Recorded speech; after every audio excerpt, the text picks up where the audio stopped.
Okay, hello everyone. Welcome to this afternoon's session. I'm really happy to welcome Tina and Jenny to the conference. I'll pass straight over to them to introduce themselves. Thank you, Michelle. Hi everyone. I'm Tina Liu. I'm a cataloging librarian at McGill University, located in Montreal, Canada, on the traditional and unceded territories of the Haudenosaunee and the Kanien'kehá:ka peoples. Jenny, I'll let you introduce yourself. Yeah, thanks. Hello, everyone. My name is Jennie Fallis, and I identify as white, cisgender, heterosexual.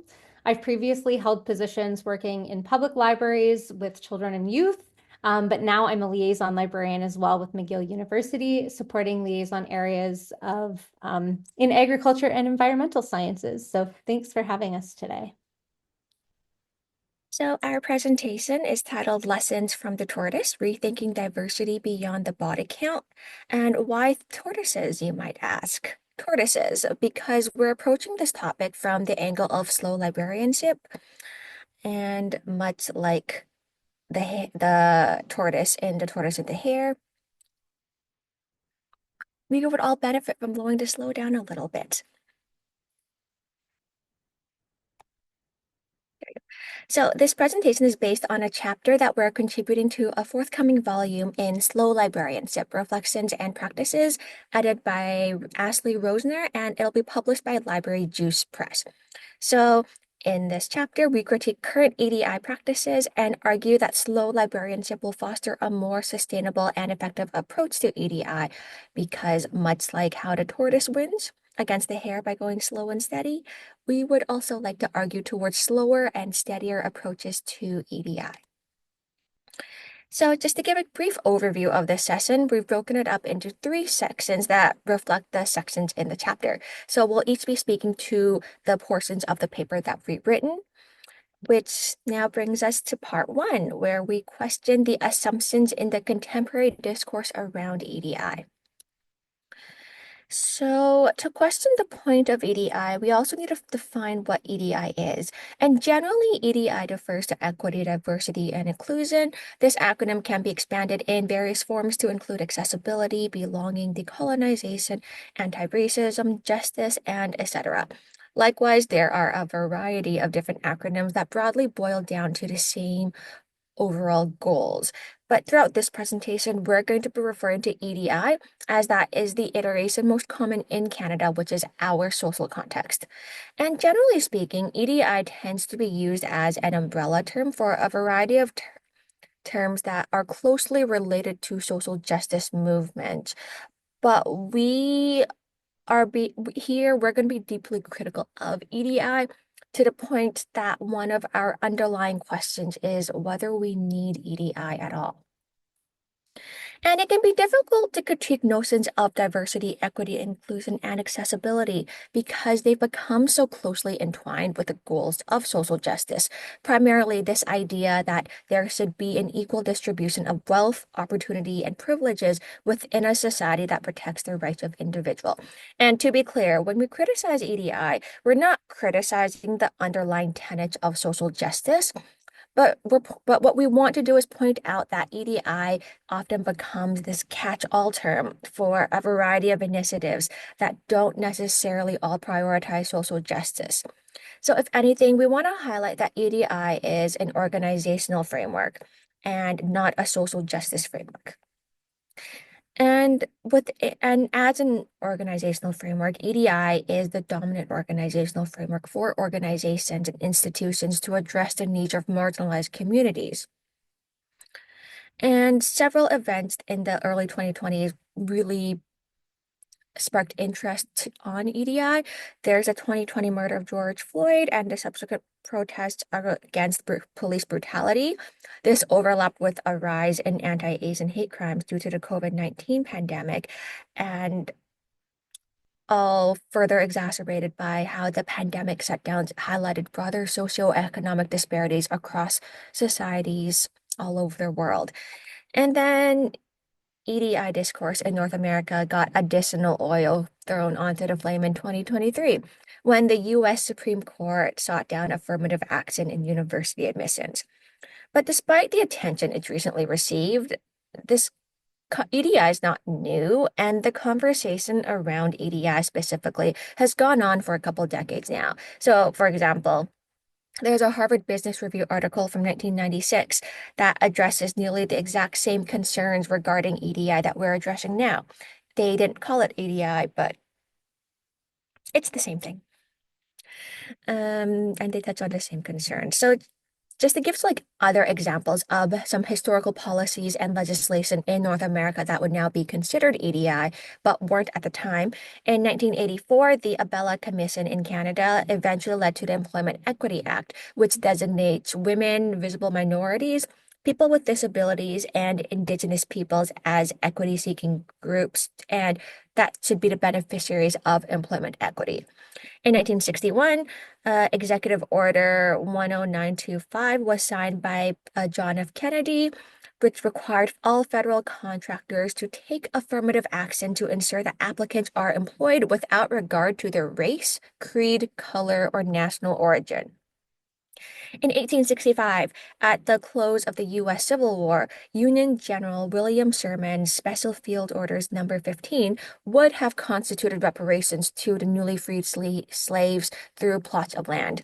If anyone has ever heard the saying, 40 acres and a mule, this is where that saying comes from, because those reparations would have included a plot of land no less than 40 acres and a mule to plow that land with. There are also historical examples specific to libraries. So the American Library Association Spectrum Scholarship Program and the Association of Research Libraries Kaleidoscope Program have both provided scholarships to racialized library school students since, respectively, 1998 and 2000. The first Black Library Conference was held in 1927 and funded by the Carnegie Corporation. The ALA dedicated a roundtable to working with Black communities in 1921, although that was disbanded 2 years later due to tensions in the Jim Crow South. And this is a very brief list, but brief and incomplete list, but it illustrates how the history of North America and the history of librarianship and just is it's a back and forth between those pushing to expand access to resources for marginalized communities and those who wish to continue this long history of excluding othered groups. And the point I'm trying to make here is that EDI will not resolve that struggle. It's just another chapter in how the tools created to support marginalized communities become co-opted by institutions to protect themselves. And here I'm going to emphasize again that our understanding of EDI goes beyond a collection of practices intended to allocate resources and support for marginalized communities. But EDI is an organizational framework that has become twisted into a get out of jail free card for institutions to rehabilitate their images. EDI statements, for example, often utilize the language of social justice to emphasize how institutions purportedly understand the unique challenges faced by marginalized communities. But EDI and social justice fundamentally have opposing goals. Where the principles of social justice emphasize bottom-up support for marginalized communities at a grassroots level, the primary purpose of EDI is a top-down imposition of initiatives with the primary purpose of defending the interests of those institutions.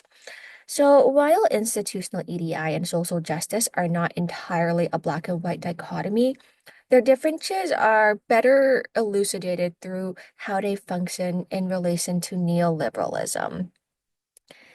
And neoliberalism is one of those terms that gets thrown around a lot and is often defined as an ideology, but it's also not really an ideology in the traditional sense. Rather, the Stanford Encyclopedia of Philosophy points out that neoliberalism is a doctrine about how politics and the economy should be organized, and it generally embraces robust liberal capitalism, constitutional democracy, and a modest welfare state. And one of the most explicit connections between academic libraries and neoliberalism comes from Brian Quinn, who uses McDonald's as an analogy for how the adoption of business management and marketing principles by academia has placed faculty under growing pressure to be more accountable and more productive. So Quinn refers to this process of shaping academic libraries around neoliberal doctrine as McDonaldization, and identifies four key characteristics of McDonaldization. There is efficiency, which in libraries looks like having patrons perform the work of checking out library materials with self-checkout. And another example would be the standardized one-stop library instruction session, which covers broadly the same content across multiple fields.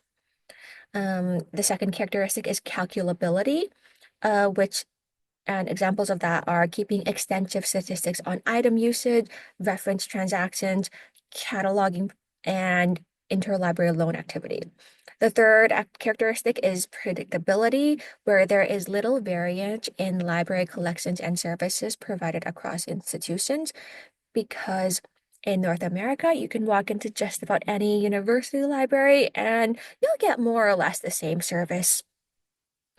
And the fourth is control, where bureaucratic accountability keeps library workers in line with the interest of the institutions through activities such as regular evaluations and personal and departmental goals that are screened and approved by administrators.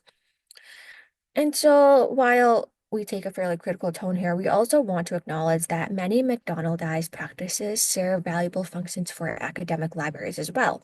So for example, many patrons prefer to use the self-checkout in favor of waiting in line, and usage statistics are helpful in pinpointing pain points in collections workflows.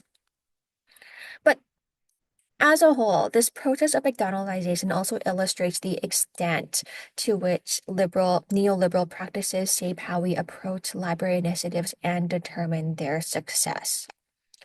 And we can see how neoliberal doctrine devalues library services through the example of information literacy and instruction in libraries, because library instruction has become dominated by what is called the skills agenda. The skills agenda emphasizes singular procedural approaches to learning over a holistic processual approach that emphasizes analytic problem solving. So, as Nicole Pogowski writes, institutional design models have become popular after being developed to efficiently and systematically instill specific abilities in military and industry personnel. And we can see how these practices become embedded into librarianship as the Association of College and Research Libraries Framework for Information Literacy is a document that codifies the skills agenda and provides guidelines on implementing formulaic practical lessons in the classroom. However, this emphasis on practical skills by the ACRL framework promotes a form of instruction that is overly prescriptive and pernicious in their blindness to context, culture, and identities. And so by focusing on the skills agenda, neoliberal doctrine in academic libraries diminishes the process of acquiring critical skill sets and reduces dialogue. And this neoliberal doctrine in academic libraries and in universities more broadly has allowed larger institutional priorities in student retention and enrollment at the cost of fostering the ability for student and library workers to engage with others. It also limits the ability for them to engage with knowledge itself at a deeper level. And so neoliberal doctrine's emphasis on efficiency, standardization, and quantifiable measures of success creates a system where institutions have to justify their organizational decisions with immediate short-term gains.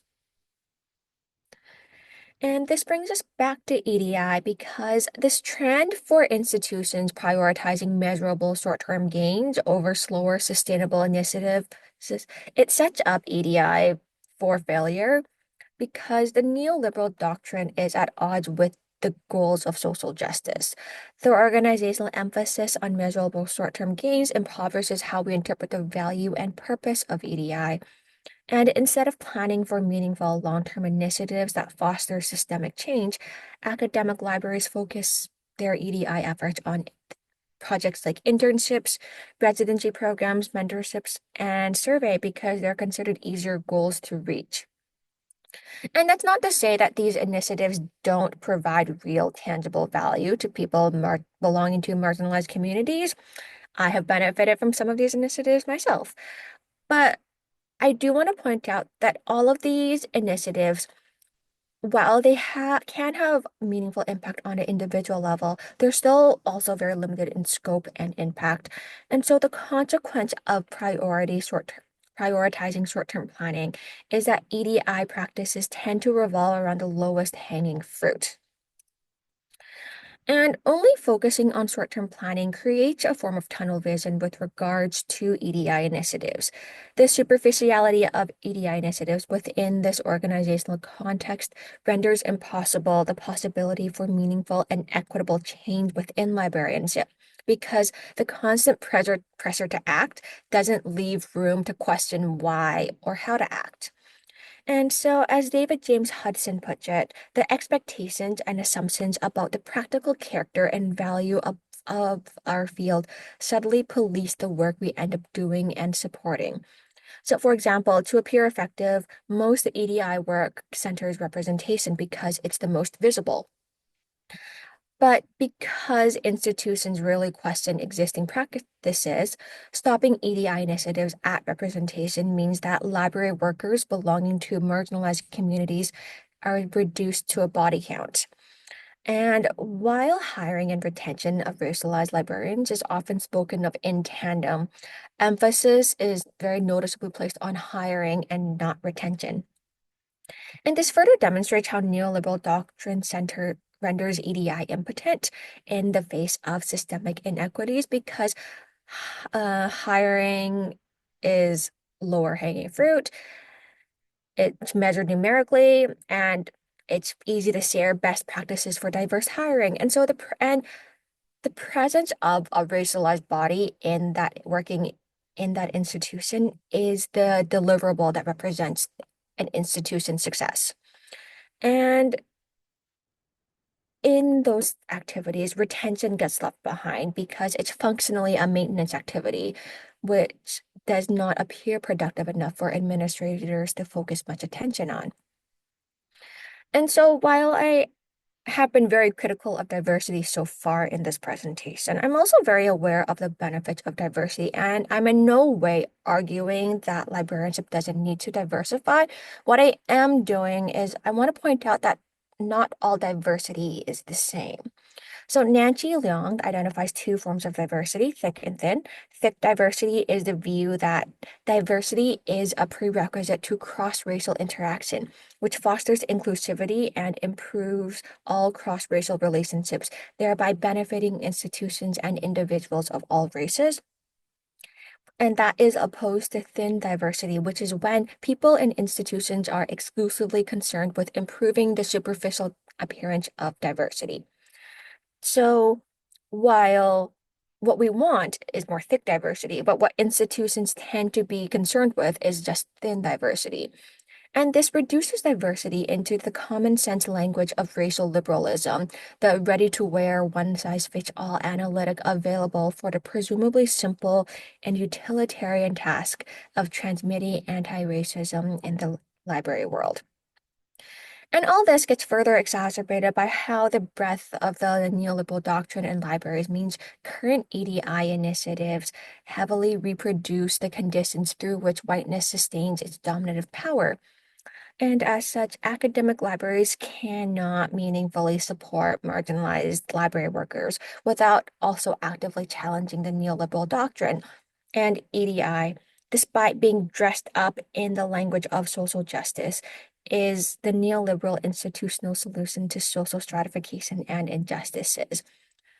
So, when we criticize EDI, we're not critiquing the social justice values it purports to promote, but rather we are excoriating how institutions use the language of social justice with marginalized communities to promote their own interests that are often at odds with the needs of marginalized communities. So one potential solution to the neoliberal doctrine is slow librarianship, which is based on the premise that if we reject the capitalist drive to constantly churn out new products and instead take a stand to support more reflective and responsive practices, we can offer our patrons services that are deeper, more lasting, and more human. So slow librarianship is an anti-racist, responsive, and values-driven practice that stands in opposition to neoliberal values because it carves out intentional spaces to critically reflect on the work we do. As the neoliberal doctrine has co-opted EDI and social justice language through the harried language of efficiency, slow librarianship is necessary to create space for meaningful equity and social justice practices to flourish in library spaces. And to that end, we have conducted a critical discourse analysis of the language of institutional strategic plans, EDI statements, hiring policies, and job postings from 5 academic libraries within Canada. We did this with the goal of better exploring the different ways in which the neoliberal doctrine and neoliberal language are enacted within institutions, particularly through policy. Which brings us to part 2. And so we'll be digging into institutional activities here. We chose critical discourse analysis because it elucidates how social power abuse and inequality are enacted, reproduced, legitimated, and resisted by text and talk in the social and political context.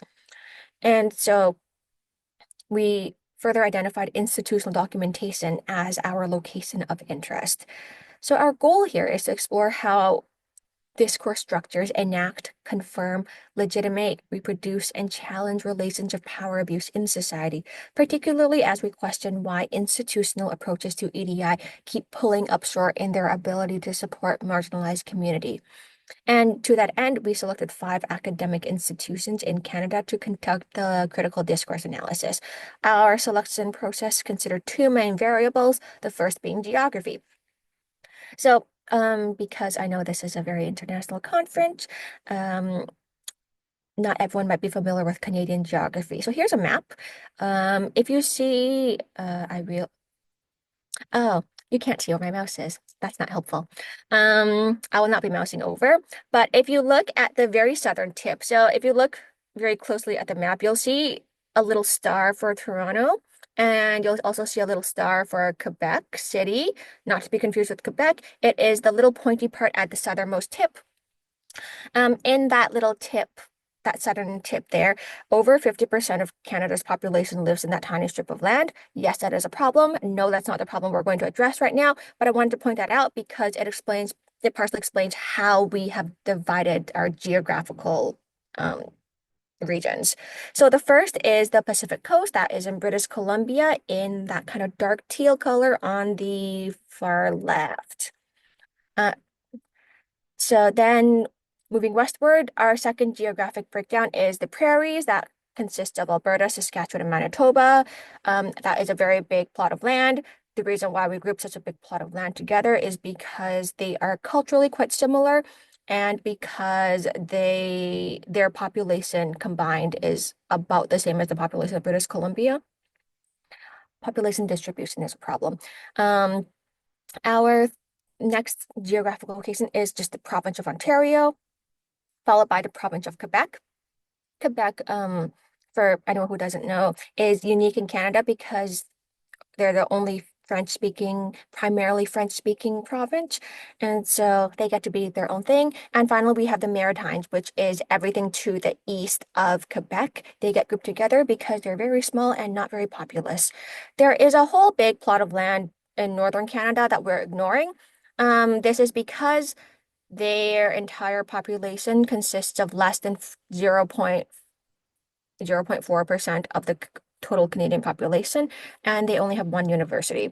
That, and as territories, they have very limited jurisdiction over their land, which puts them in a different organizational structure than the other provinces that we focused on. The other selection criteria considers how specific institutions can approach EDI and the types of documentation that have been available. This was determined through a different process. So last year, I conducted a thematic coding of EDI statements from all Canadian academic libraries. If you scan that QR code I have on the screen, it'll take you to my article. Please download it. I'm early career and need tenure, so please boost up my download stats if you feel generous. But in the process of doing that research, it provided baseline insight into the different ways all institutions across Canada approach EDI. And so knowing that each institution we selected for critical discourse analysis has a notable organizational irregularity. So for example, several of our institutions have no EDI statement, but they have an office related to EDI that oversees most EDI projects. And so I will also note that we pulled most of the documentation from these institutions between November 2024 and February 2025. Political developments since then might have changed organizational structures. So for example, while the University of Alberta is excluded from this analysis, they did recently rebrand their EDI policy in January to access, community, and belonging rather than EDI. And additionally, while the institutions we highlight have been chosen for irregularities in their approach to EDI within the Canadian context, we're not making a moral judgment as to whether their approaches are any better or worse than other academic institutions. We're also not applying any judgment to individuals who work within those institutions because we recognize that there are disconnects between institutional planning documents and what is practiced within smaller departments and by individuals. However, we're using institutional planning documents despite these disconnects because institutional policies and strategic planning documents are typically meant to standardize processes and communications within large organizations, and that fulfills a key purpose in terms of institutional level communication. Furthermore, institutional planning is also affected by localized factors such as local demographics, streams of funding, and municipal and provincial legislation. So our intent is not just to excoriate institutions or people for any perceived moral failing. Rather, we conducted this analysis to elucidate how neoliberal doctrine is encoded into neoliberal planning documents and how EDI initiatives are framed as a benefit to the institution rather than a benefit to marginalized communities. So as Tina said, it's been quite an in-depth process reviewing over 40 web pages, documents, and things like that. And so the main takeaways we had were use of language and control of the discourse, the focus on newness, globalization and expansion, numerical success and data collection, and confusion of what is and what is not EDI. And so I'll just kind of review this a little bit. Language does play a really critical role at all 5 of the institutions. However, this superficial positivity, top-down delegation, corporate and tactical militaristic terminology really undermines the values of EDI or what it was originally intended for in any of the terms that might be used to describe it. But on the opposite side of that, the vague and intangible goals. So, rather than trying to understand underlying causes for the disparities in racialized representation, they're focusing on controlling the discourse and pushing harder with hiring racialized individuals. And so, this focus on kind of this EDI verbal institutional branding really takes away from what the overall objectives are. And so, yeah, we see this bureaucratic control at each level. So one of my favorite things when I was reading was kind of seeing the lofty goals that they had and asking myself, what does that mean? And so this might be creating innovative diversity, things like that. So there's no tangible path to achieve that. It's just, what does this mean? Again, highlighting newness. So they wanted to focus on how a new group perspective space plan was cutting edge, and this new piece of the EDI puzzle was going to just resolve all of the issues of the institution. And so this was very short-sighted.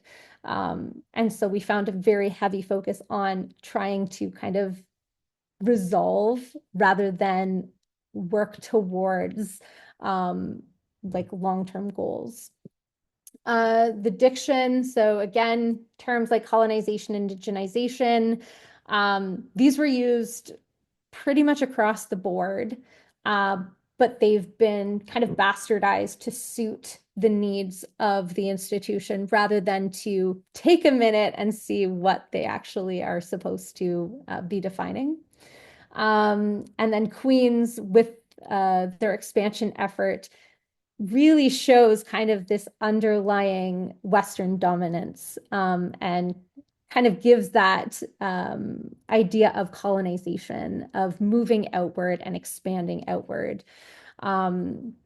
So this was problematic.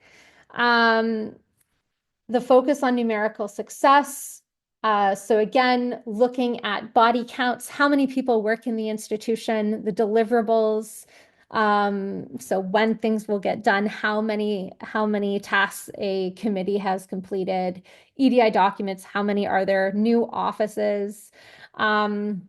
Each institution has hundreds, if not thousands, of pages of documentation relating to the creation and implementation of EDI, but it's mostly boilerplate language with fun graphics. And so standardization and bureaucratic usurpation of the EDI movement, that is not EDI. So the idea is to create space, whether it's with this acronym or with other terms, creating that sense of community, being able to hire folks based on the skills that they have rather than on a certain level of merit or a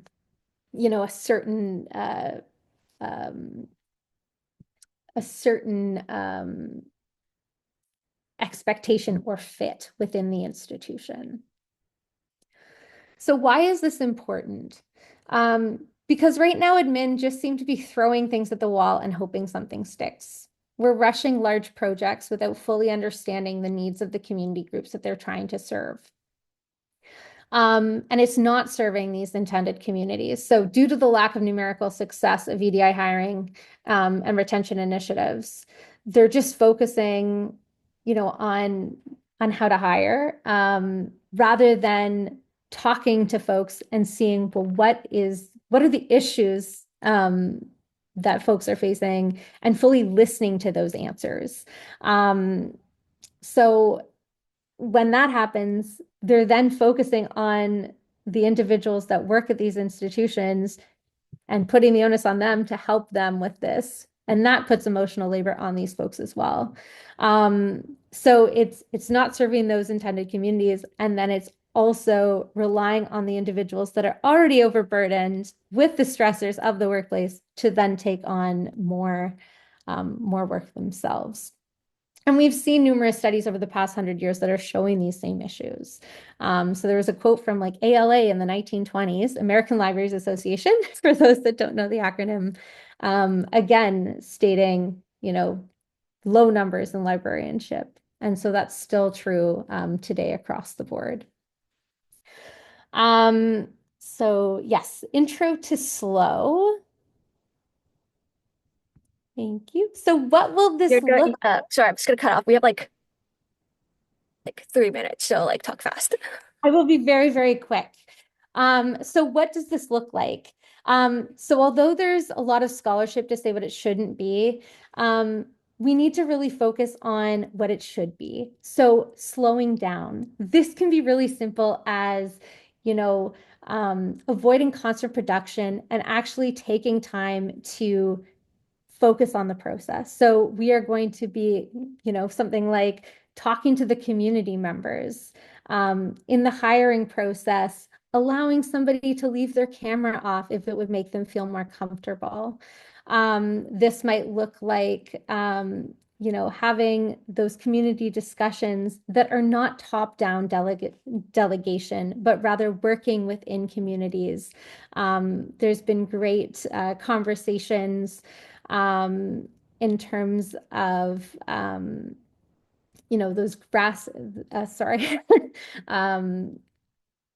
grassroots organizations. So taking on a more community-centered feel. So when recruiting, it might be considering the whole person, the trajectory that brought them into the interview process. So taking into the account the schooling from public and high school, graduate, to the work experience and lack of opportunities. In the hiring process, it could mean, reaching out and having constant communication. It doesn't need to be complicated or fast-paced. Removing obstacles to level the playing field can be straightforward. And so when we skip the hard work to focus on the deadlines, we are removing that sense of community. So we really want to bring that back. So looking at the lived experiences of racialized individuals, and focusing on the whole candidate. And that's also removing expectations of what you think should be done to get something done for a deadline, and focusing on that process rather than on, that deadline or that deliverable. So I have 1 minute. Tina, is there anything you would like to add? We'll skip the final takeaways. I think we've talked about it enough that the takeaways are known. Otherwise, thank you so much, everyone, for attending and listening to us talk. Again, if you wanted some light reading, it's not light, but if you wanted something to read, my article is there again. That's the same QR code. And if you're interested in all the sources we cited, there's a QR code in the bottom right corner. I'll take you to our list of citations. Just note that that is our list of citations for our entire chapter and not just for this presentation. So it's a very long list, but everything we read was great. Not that we're biased, but it was great. So feel free to check those things out. Thank you so much, Tina and Jenny. That was so interesting. You've got lots of thank yous in the chat and lots of engagement. So thank you so much. And Tina, I think we have hopefully boosted your downloads. I posted the link in the chat, so hopefully people are going to help you out there. I just went and downloaded it myself while you guys were talking. So fingers crossed for you. And yeah, thank you so much again. And yeah, the next set of sessions will start in 15 minutes at 4:15. So we will see you in those sessions. Thanks, everyone.